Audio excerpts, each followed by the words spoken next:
Hyderabad police command control సెంటర్లోకి ఓ గుర్తు తెలియని వ్యక్తి చొరబడ్డ ఘటన కలకలం రేపుతుంది.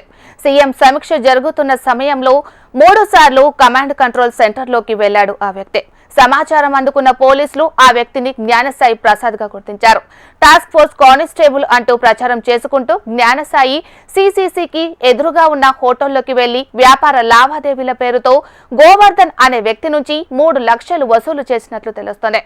సిసిసి హోటల్ సీసీ ఫుటేజ్లను సేకరించిన పోలీసులు దర్యాప్తు చేస్తున్నారు. మరి ఇదే అంశానికి సంబంధించి మరింత సమాచారాన్ని మా ప్రతినిధి అమర్ అందిస్తారు. అమర్, చెప్పండి.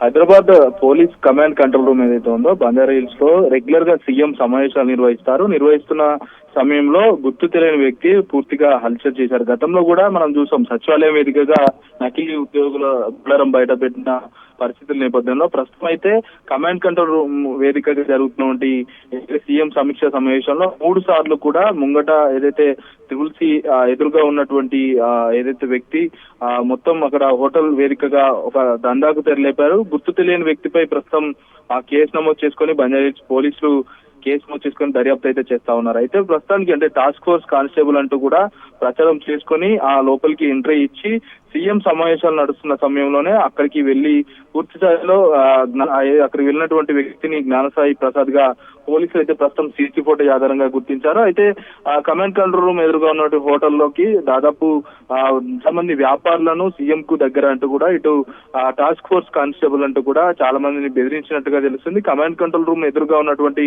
హోటల్ ఏదైతే ఉందో హోటల్లోకి రెగ్యులర్ గా జ్ఞానసాయి వ్యాపార లావాదేవీల పేరుతో పూర్తిగా అక్రమాలకు పాల్పడినట్టుగా తెలుస్తుంది. 3 లక్షలు ఒక వ్యక్తిని గురించి వసూలు చేయడంతో ఆ బాధితుడు ప్రస్తుతం బంజారా హిల్స్ పోలీసులకు ఫిర్యాదు చేయడంతో గోవర్ధన్ అనే వ్యక్తిపై ప్రస్తుతం పోలీసులు అయితే ఆరా తీస్తున్నారు. అయితే కమాండ్ కంట్రోల్ రూమ్ ఇటు హోటల్లో ఉన్నటువంటి సీసీ ఫుటేజ్ ఆధారంగా వివరాలు కూడా సేకరిస్తున్నారు. ఇప్పటికే బాధితుల నుంచి ఫిర్యాదు అందుకోవడం, ఆ తర్వాత గోవర్ధన్ పై కేసు నమోదు చేసుకున్న బంజారా హిల్స్ పోలీసులు ప్రస్తుతం అక్కడి జ్ఞానసాయిగా గుర్తించడం, ఆ తర్వాత జ్ఞానసాయి ఎవరు, ఎక్కడి నుంచి వస్తున్నారు, ఎక్కడెక్కడ కార్యకలాపాలు నిర్వహిస్తున్నారు, ఎవరి దగ్గర నుంచి వసూలు చేశారన్న కోణంలో ప్రస్తుతం పోలీసులు అయితే దర్యాప్తు చేస్తున్నారు. Right, thank you Amar.